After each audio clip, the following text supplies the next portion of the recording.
Good morning, students. This is Professor Kiran Poddar, Department of Mathematics, Angadi Institute of Technology and Management, Belagavi. Today, we are going to discuss properties of Laplace transforms. In a previous class, we already discussed the definition of Laplace transform of elementary functions. We solved few examples based on elementary functions also. We understood how to obtain a Laplace transform of given functions. Now we need to discuss properties of Laplace transform, which helps to solve a bit complicated examples and easy to obtain the Laplace transformation of the examples which cannot be solved by a regular method. So here first we will be discussing the property which is known as shifting property. Shifting property means it is understood that it is going to shift from one point to other point. How it is going to deal with? Let us see. If L of f of t is equal to f bar of s, which is a basic definition of Laplace transformation, then L of e raised to at into f of t is equal to f bar of s minus a. We can see where L of f of t is equal to f bar of s means when it is a basic transformation. In this, if you observe, the additional term is e raised to at as a product with f of t. F of t may be any function. It may be algebraic, it may be trigonometric, it may be exponential, or it may be hyperbolic, or it may be any other function. Then if that function f of t is multiplied by e raised to at, means the product of e raised to at and f of t, if it comes, then its result will be a bar of s minus a. What it means? When the regular transformation says L of f of t is equal to f bar of s, then when the regular function, if it is a product along with exponential with a coefficient a, where a is a constant, then this f bar of s will come as f bar of s minus a. Means what? This minus a, it comes from the coefficient of an exponential, which is a product of the given function. Means it indicates that f bar of s is a regular transformation, then it becomes s minus a. Means what? It slows the given result. Okay, so this much part will be delayed. We can say delayed. Okay, let us prove this. How it can be proved? We consider the definition. By the definition of Laplace transformation, which we know, that is nothing but Laplace transform of f of t, L of f of t is equal to integration between 0 to infinity e raised to minus st into f of t dt. This is the given definition. In this case, what we do, we don't want only f of t, we want e raised to at into f of t. Therefore, e raised to at into f of t.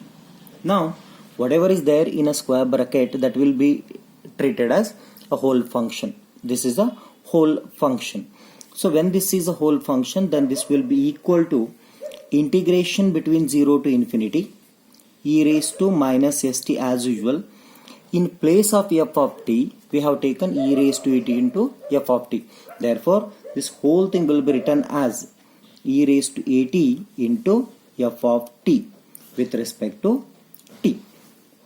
Okay, so now this is equal to integration between 0 to infinity. These two terms are of exponential, these can be clubbed. Then it becomes e raised to, if I take as per mathematical analysis, if it has been considered, then minus, if I take common, then it becomes s minus a into t into f of t dt. Fine. Therefore, if you compare it with the given definition, L of f of t is equal to e raised to minus st into f of t dt between 0 to infinity. Then if you compare it with this, what is the change which we can feel in this? In place of s, we are having s minus a. Therefore, when this L of f of t is equal to f bar of s, this is also known as f bar of s. then s is being replaced by s minus a. Therefore, we can consider it as a bar of s minus a. Therefore, Laplace transform of e raised to at into f of t is equal to a bar of s minus a, and this is known as shifting property, which is known as shifting property. In this case, we'll make a note. What note can be considered? If L of e raised to at into f of t is equal to a bar of s minus a, then similarly, Laplace transform of e raised to minus at into f of t will be equal to what? A bar of s plus a. Means, if we make it silent, then it becomes L of f of t, which will be equal to a bar of s. But when exponential term along with the negative power, if it is being multiplied, then it becomes s plus a. Means what? The actual result is advanced with a. In this we can say the actual result delayed by a. Here the actual result is advanced with a. This is the concept. Now we discuss a second property. What second property says? If L of f of t is equal to a bar of s as usual, then L of t raised to n into f of t is equal to minus 1 raised to n d raised to n by ds raised to n into a bar of s. It is quite simple property, and this property is known as derivative property of Laplace transformation. This property is also known as derivative property of Laplace transform. Okay, so we say that this is derivative property. Okay, let us see how we can prove this. As usual, again we will be considering the basic definition of Laplace transformation, that is, by definition of Laplace transform, that is L of f of t is equal to integration between 0 to infinity e raised to minus st into f of t dt, which will be treated as a bar of s. This is basic definition. Now we apply Leibniz rule on both sides. Leibniz rule on both sides. Then what happens? If you apply Leibniz rule on both sides, it becomes d by ds of L of f of t. L of f of t. Why with respect to s? Because Leibniz rule under it is nothing but it is a integration. Sorry, it is a differentiation under integral sign. When it is a differentiation under integral sign, now previously it is going to integrate with respect to t. Means the term other than the parameter other than t has to be taken for differentiation. So here s and t are there, but integration with respect to t is already there. For that we take differentiation with respect to s, which is equal to integration between 0 to infinity e raised to minus st. But when we apply the differentiation with respect to s, then I write dou by dou s of e raised to minus st into f of t dt. Okay, therefore let us see what it is. This is nothing but d by ds of L of f of t is nothing but we can take it as, I'll use once again, which is equal to integration between 0 to infinity. First I'll be differentiating this with respect to s. So anyhow f of t is constant only. Then e raised to minus st will be differentiated with respect to s. Then it becomes e raised to minus st into minus t into f of t dt.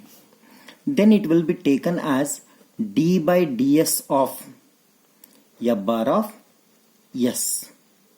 Okay, f bar of s. Now we do one thing. Now we will be taking this minus t. From here I will be taking minus to the other end. Then it becomes minus 1 into d by ds of f bar of s. Okay, this minus is taken to the other end. Then it becomes integration between 0 to infinity e raised to minus st into t into f of t. I'll make the group of these two with respect to t. Okay, we differentiate this once again. We differentiate this once again with by using Leibniz rule. Then what we get?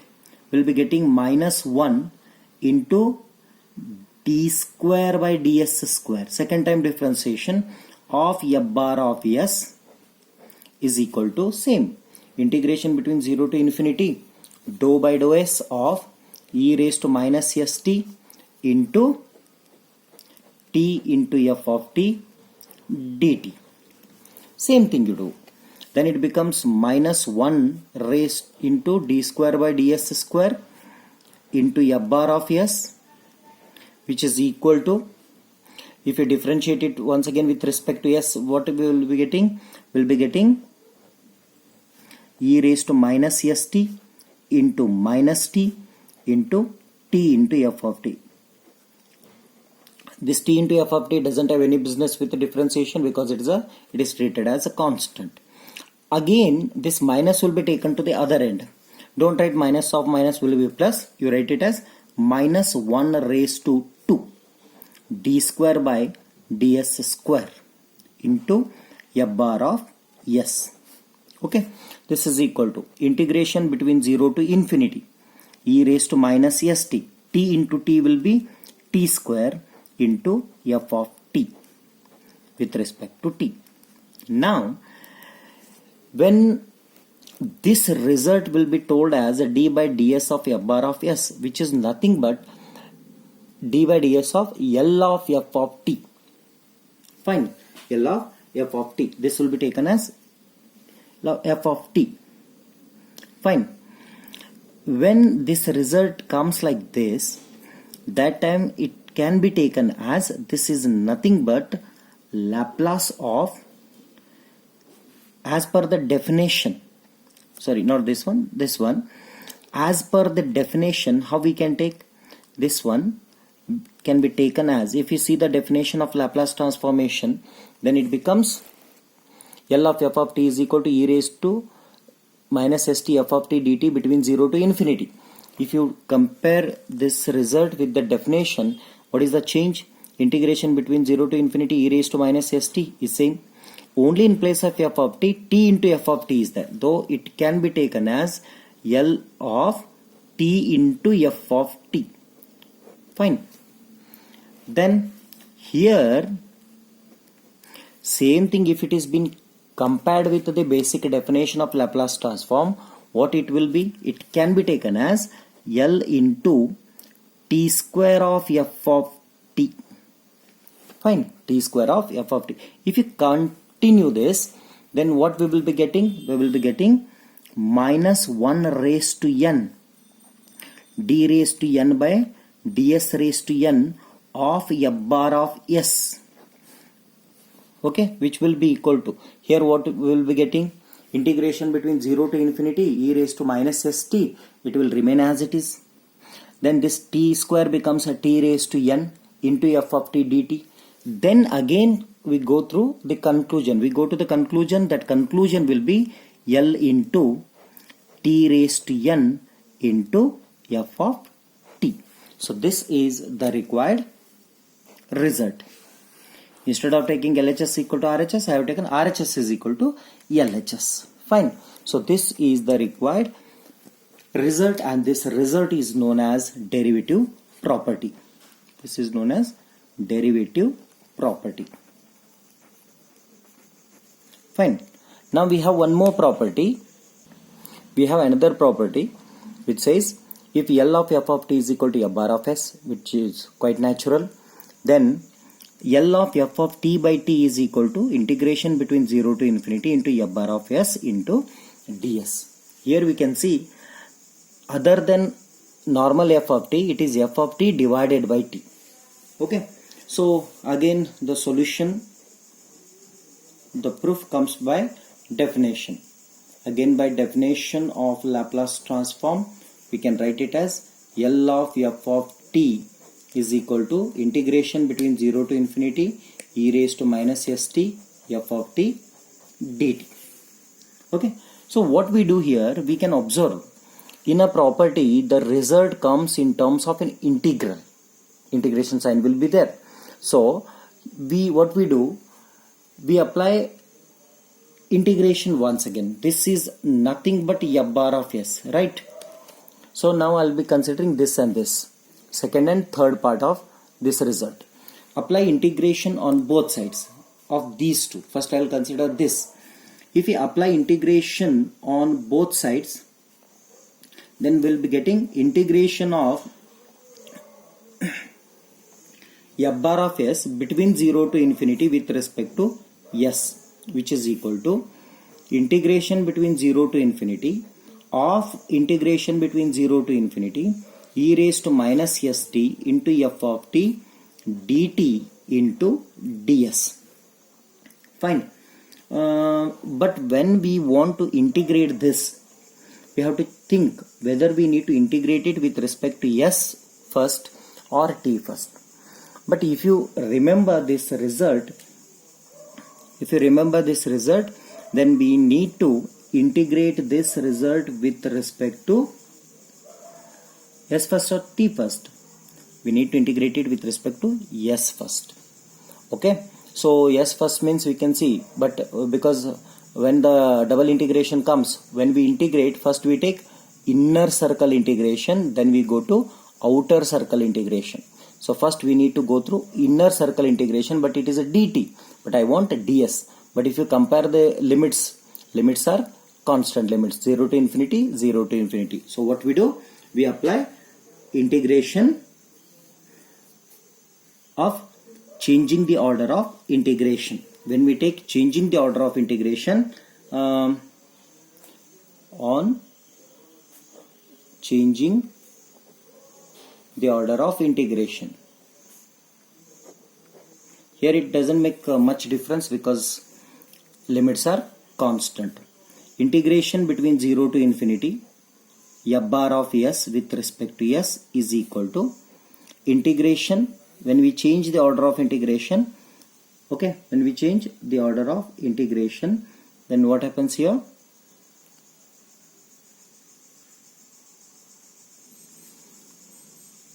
Just make one correction. This, what the integration we applied, it will be between s to infinity. This is s to infinity. When we change, it becomes 0 to infinity outside, then inside it is s to infinity e raised to minus st into f of t ds into dt.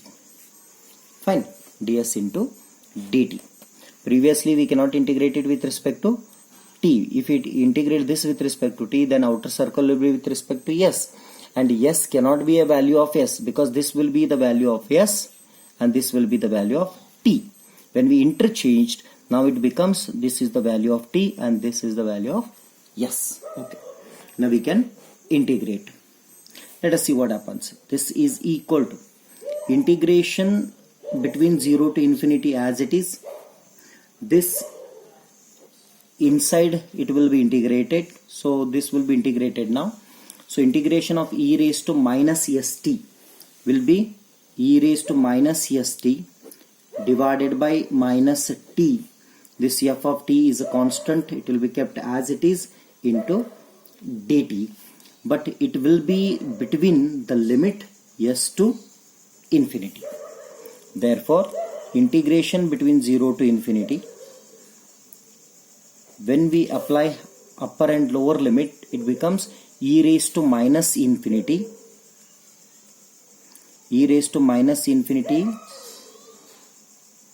minus, when we apply s in place of s, then it becomes e raised to minus st divided by minus t into f of t dt. Fine. Therefore, which is equal to integration between 0 to infinity. We know that e raised to minus infinity is equal to 0. Therefore, it becomes 0. Minus of minus will be plus. Then it becomes e raised to minus st divided by t into f of t dt. But what we do? We will write it as integration between 0 to infinity e raised to minus st. This divided by t will be attached with f of t into dt. Now again let us compare it with basic definition of Laplace transform. L of f of t is equal to e raised to minus st f of t dt between 0 to infinity, which is nothing but f bar of s. Now if we compare it with this result, what is the difference? In place of f of t, we have f of t by t. Correct?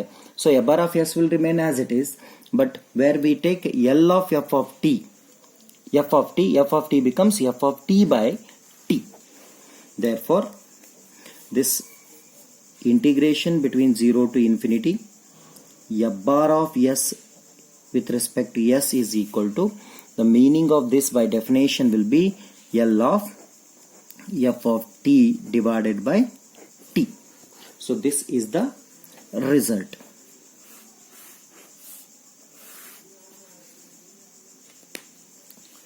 Thank you.